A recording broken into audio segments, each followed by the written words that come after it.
আসসালামু আলাইকুম সুপ্রিয় দেশবাসী। প্রকাশ্যে ওবায়দুল কাদের হুমকি দিয়েছে গুড়িয়ে দেব।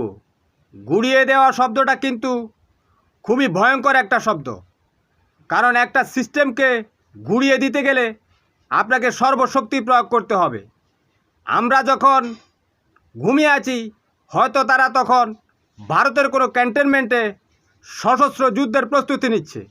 আপনারা দেখেছেন ইউরোপে জঙ্গি আওয়ামী লীগের সদস্য যখন সশস্ত্র যুদ্ধের হুমকি দিয়েছে, তখন তার পাশে থাকা আওয়ামী জঙ্গিরা হই হুল্লোড় করে উল্লাস করে জয় বাংলার স্লোগান দিয়ে তারা সেটাতে সম্মতি জানিয়েছে। আপনারা জানেন যে কাদের সিদ্দিকী, সে কিন্তু সশস্ত্র যুদ্ধ করেছিল ৭৫-এর পর বাংলাদেশ সেনাবাহিনীর সাথে।